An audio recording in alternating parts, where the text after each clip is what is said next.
Hello and welcome to Fight Picks with the Pros. My name is Garrett, and today we're going to review 5 fights on the upcoming UFC Fight Night featuring Marina Rodriguez versus Michelle the Karate Hottie Waterson in the main event. Today I'm joined by, as always, the Season 18 Ultimate Fighter Show champ, Chris Holds It Down Holdsworth. What's up? Stick around to the end of the show to see our fight picks for the main event. Yeet. Let's go.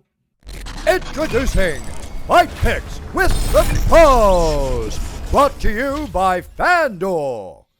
All right, first fight up, we got Ben Rothwell coming in at even money right now versus Philip Monstro Lins. So, interesting fight. This fight was rescheduled. These are the big guys, heavyweight division, always fun to watch. Just to kick it off, Chris, what are your thoughts on Ben Rothwell coming in this fight? Man, Ben's been around for a while. Crazy Ben, Wild Ben. He goes under a few different nicknames, but I'm a fan of guys that stick around this sport for ages. you know, he's got I don't know how many fights in the UFC, but as you can look at his record, 38-13. He's got 50 fights, man, or over 50 fights, and it looks like 34 finishes, 28 TKOs and 6 subs. So, Ben's a finisher. He hits hard. He can submit you. I've always been a fan of his, his crazy antics and just his personality in general. So I'm pulling for Ben on this one. I think he's gonna be the better, more experienced fighter. I haven't seen too much of Lin's. Sorry, I know he fights out of ATT, and he's got 2 straight losses versus Arlovsky and Tanner. So I'm going for Ben. I think the experience and the power is going to be a little bit too much for Philippe. Yeah, I like this matchup. I think on the matchmaking side, Sean Shelby and the team putting this together, I think this is a good one to see where these guys are at. I did watch Lynn's. I was rooting for Arlovsky in that fight, and I was happy to see that one.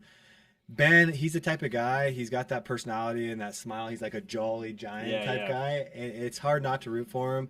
Plus, you got to like a guy that just throws bombs. He's got power in his hooks. He's the type of guy that will come at you with the right hook, left hook, and he misses 4 out of 5 of them, but that one lands and knocks you out. And so it's entertaining. I know why these guys are being put together. It's who's going to win, and one of these guys might be on the edge to possibly getting cut. I know the UFC doesn't like to see 3 L's in a row, so it's going to be interesting.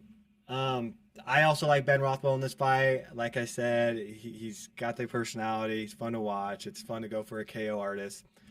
But I think it might be back and forth. These guys, Philip, even though he lost his last 2 fights, he's a stubborn fighter. He's good. He's got good technique. He's a finisher as well. He's 14 wins. He's got 12 finishes out of there. Yeah, it's crazy. So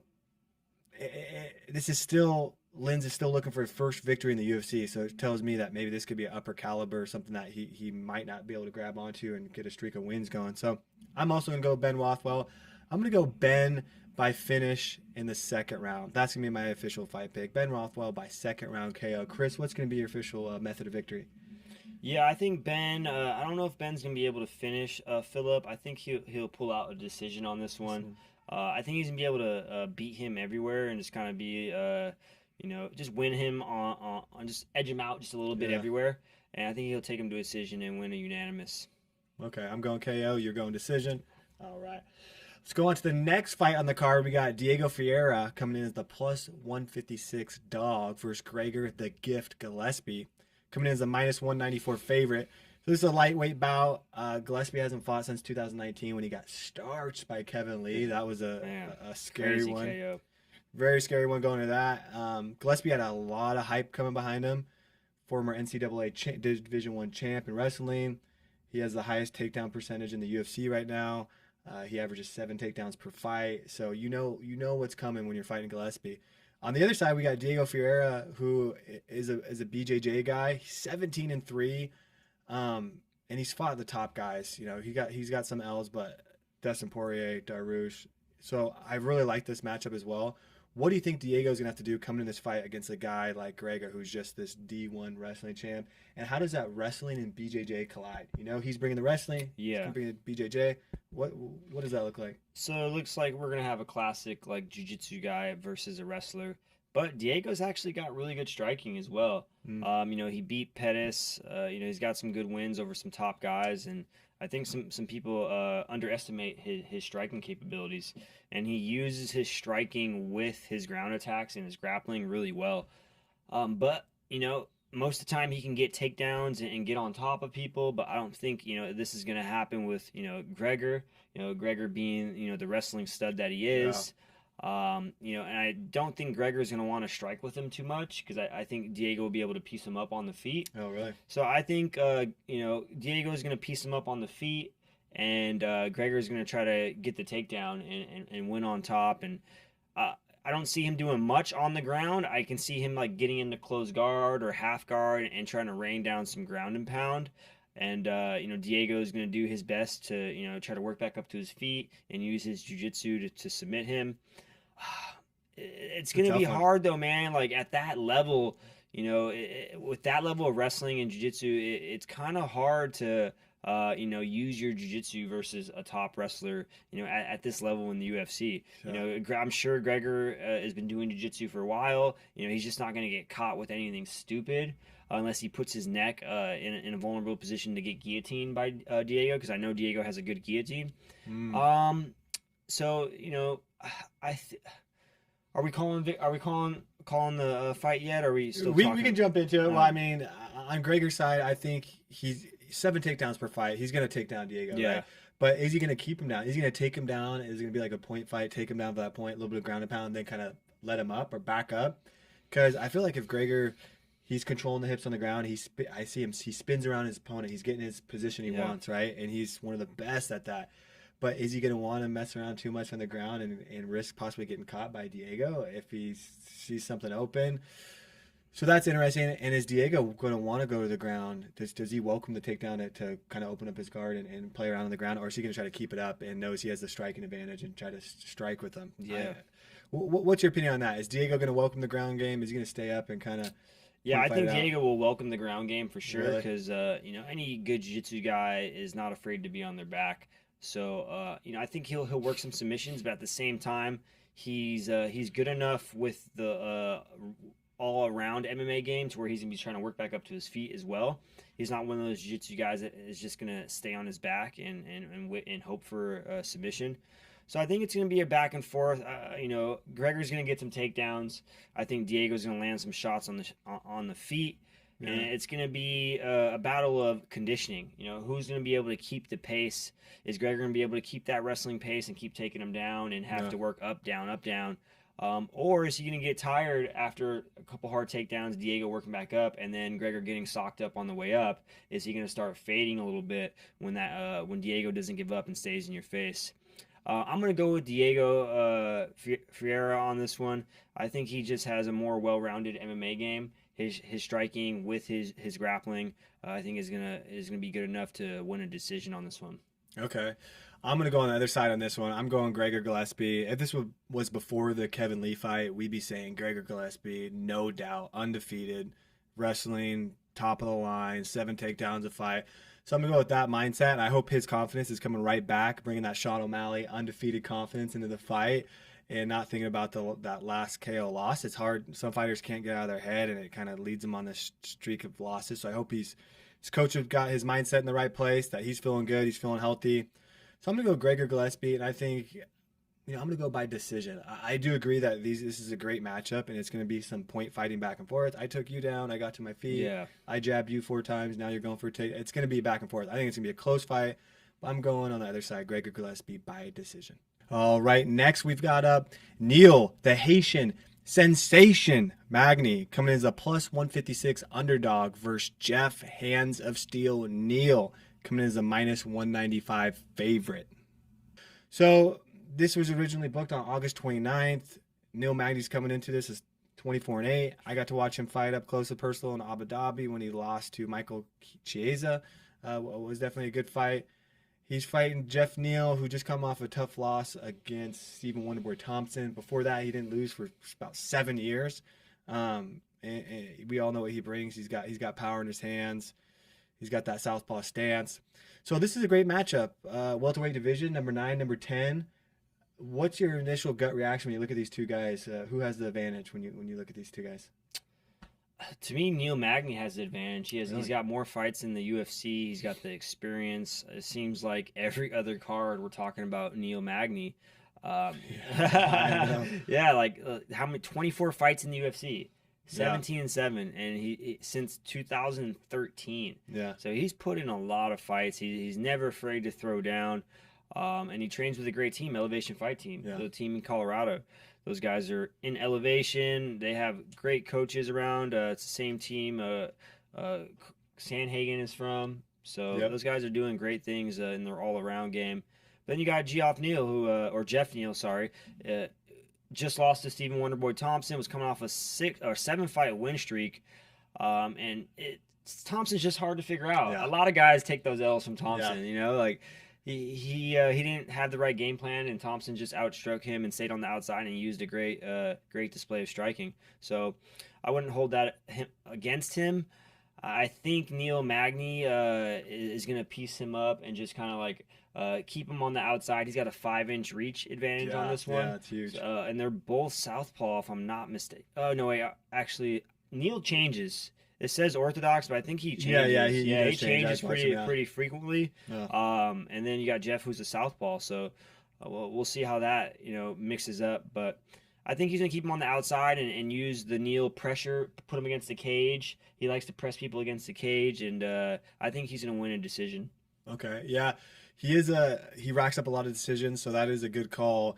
Jeff Neal, like you mentioned, the Stephen Wonderboy Thompson fight, he could never find the range, you know, and Wonderboy's like annoyingly good at that, right? Keeping you just out of range, but the end of his kicks and punches are landing on you. Yeah. And so it's hard to it frustrates you, and so you got to think Jeff Neal also has the reach advantage in this fight. He's got to be looking at that fight and say, I'm going to emulate what Stephen Wonderboy did, just like you just said. I'm going to stay on the outside. I'm going to use my 5-inch reach advantage. I'm going to stay away from his power when he gets on the inside with that left hand. Yeah. We know he's got power there. 8 TKOs. There was 13 wins. And so if he can go with that game plan, great. But I'm going Jeff Neal on this one. I think he's going to learn from his last fight. He's going to use his footwork and push that jab to get on the inside. Neal Magny's a hard guy to put away, so I'll be reluctant in saying this, but I'm pushing for Jeff Neal to get that TKO win. And him being the underdog coming in this fight and him getting the TKO win, I know that's good plus money on that side, so I'll see what that is here after the show. But I like that pick. I'm going Jeff Neal by KO. That's going to be good plus money. And I think Neal might be a little tentative, and he knows Jeff Neal has that power, so we'll see what happens. I can see it being a decision for Neal Magny, but I'm going Jeff Neal by KO. I think Neal's going to stay on the outside, like you said. Use some calf kicks, use some leg kicks, keep that reach at bay, and he's going to win in decision. Press him against the cage, use his full game, and do it that way. All right, well, we'll see what happens. All right, second to last fight that we're going to review today, we got Donald the Cowboy Cerrone coming in as a -158 favorite versus Alex the Great White Morono coming in as a +128 underdog. So this is interesting. We all know Alex is coming in to replace Diego Sanchez with the just pulled out 7 days before the fight because his manager reaching out to the UFC and some drama going on there. So now this is a new fight we have. We'd have loved to see Diego retirement fight versus the Cowboy, but I like that Cowboy still gets to stay on the card. You know he wants to fight. So we all know Cowboy Cerrone, 36-15, 10 TKOs, 17 subs.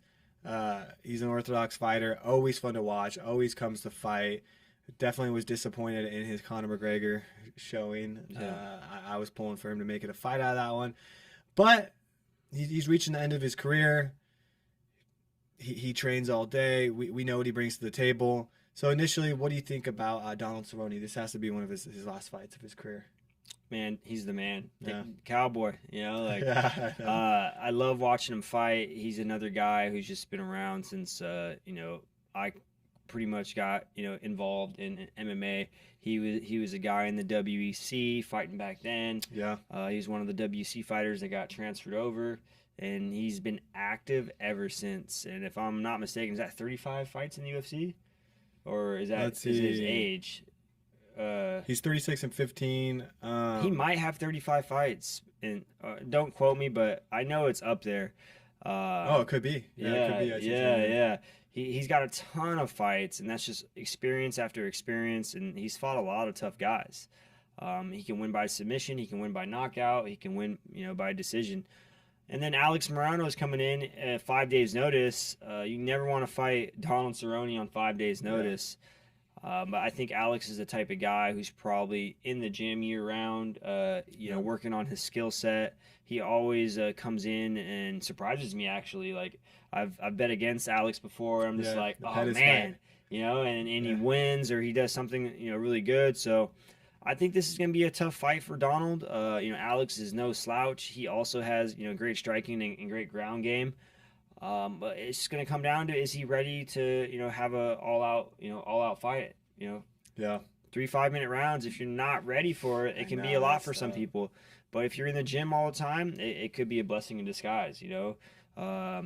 Stay ready so you don't have to get ready. So yeah, I'm impressed with this Alex guy too. I was pulling for Anthony Pettis, and his Anthony Pettis' last fight in the UFC was against Alex. And Anthony Pettis was landing some bombs at the end of each round, second and third. And I was just, how is Alex staying on his feet? And he was taking some punishment, still coming forward, still applying the pressure. And he was landing some shots on Anthony Pettis. I was getting me worried. Bloodying him up, landing some shots, bringing the pressure. He's ready to fight. He's not, backing up or timid. He's throwing those hands.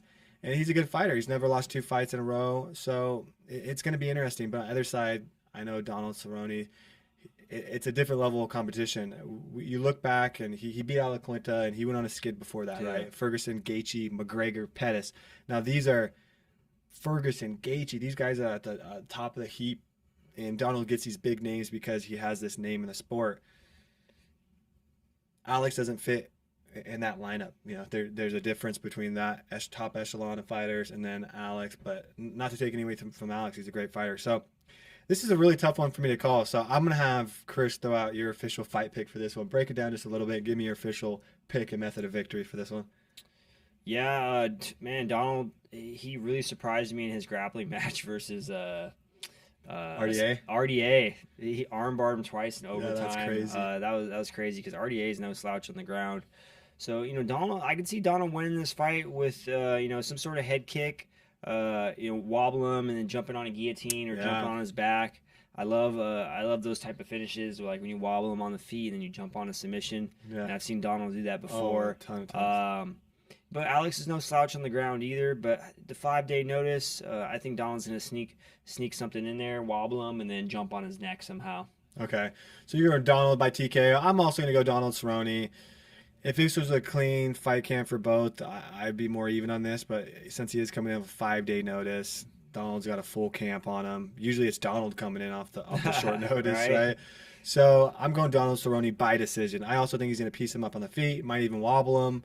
He's going to outstrike him every round and end up getting the majority decision win. It's time for the main fight pick of the evening. All right, coming up for the main fight pick of the evening, we got Marina Rodriguez coming in as a -210 favorite against Michelle the Karate Hottie Waterson, coming in as a +160 underdog. Now, I thought they might give the favorite to Michelle Waterson just because she's got that name in the sport, and I was going to be good plus money on the other side for Marina, but I feel like the oddsmaker did a good job on this one. We can see where the money's going right now. She is coming as a dog, rightfully so. So this is going to be a good fight. Michelle Waterson always brings it. Initial reaction, she's 18-8, 3 TKOs, 9 subs, and Marina is no joke. So I know a lot of people know about Michelle Waterson and have seen her fight before. But Chris, give us some insight on Marina Rodriguez and what we can expect from her. Yeah, so I first got introduced to Marina when she fought Cynthia Calvillo. Was I in Cynthia's corner? I don't know. I might have been in Cynthia's corner. I might have not been, but I remember watching that fight, and it was a really close fight. I think Cynthia won, but it could have went either way. Like, Marina gave her like a great fight. And then shortly after that, Marina actually came to Team Alpha Male and trained for a couple weeks. She brought her coach and one of her training partners, and I got a lot of respect for her. I got to see some more of her skills. Amazing Muay Thai, and she's constantly trying to work on her grappling game to kind of even out her striking and her grappling. And then I saw her fight.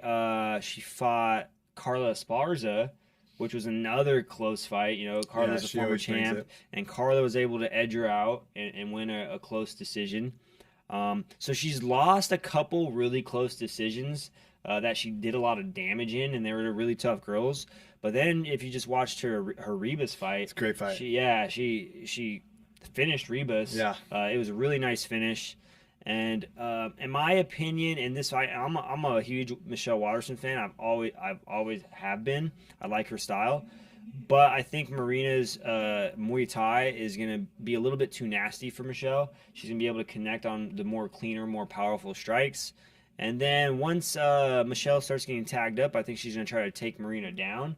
But Marina has looked better and better on her takedown defense and her grappling every fight in the UFC. And I think it's only going to get better from here on out. And I don't think Michelle is going to be able to take Marina down, honestly. Like, you know, Cynthia had trouble. Carla, you know, was barely able to take her down a couple times. And, you know, Marina's that type of fighter that she's landing strikes on the way down. She's landing strikes on the bottom. So if Michelle does get her down, I think Marina will work right back up, and she's going to make Michelle pay for it on the way up. I honestly think Marina is going to finish Michelle Waterson maybe in the 3rd or 4th round by TKO. Yeah, so this is a main event fight. That's something to consider. This will be 5 rounds, 5-minute rounds. And Rodriguez, I have to admit, I was rooting for Amanda Ribas in the last fight, and it was tough to see her get pieced up like that and take those shots. But another side, now reflecting on it, I got to give huge credit to Marina Rodriguez. She's going in to fight her game. I had to look back at those lines, but I guaranteed she was the underdog coming into that fight. Amanda Ribas had a lot of hype behind her and was on a nice little streak. So I'm on this one. I'm going to go with Marina Rodriguez in this one as well. That talk you into it? Yeah, you did. You know, in the beginning, I was pulling for Michelle Waterson because I know she's durable. I know she can take some shots and push those 5 rounds. I know she has the endurance. Forgot about that Carla and Cynthia fight. Yeah, that is a great fight. So she can scrap and she's hard to finish. Yeah. So I'm gonna go that it does go all 5 rounds, and I think she's gonna wobble Michelle Waterson. But Michelle is durable. She's hard to finish at times. She has a lot of decision losses. She plays the point fighting game definitely. She's gonna use her range, but I don't think she's gonna keep her away long enough. She's gonna end up getting pieced up quite a bit, and I can see Marina winning 3 to 4, maybe even 4 to 5 rounds, and just outstriking her. And I'm going Marina by decision, and you're going by TKO. Yeah, I'll say 3rd or 4th round by TKO. Okay, you're going 3rd or 4th by TKO. All right, that's our official fight picks for the main event. Thanks for watching, guys. Fight Picks with the Pros brought to you by Fanduel. Don't forget to like this video and subscribe to our YouTube channel. Thank you for all those listening out there in the podcast world. We'll see you next time. See you. Hello, everyone. Bruce Buffer here. Thank you for watching the MMA Surge YouTube channel. We hope you enjoyed this video. Don't forget to subscribe and get notified when we upload next.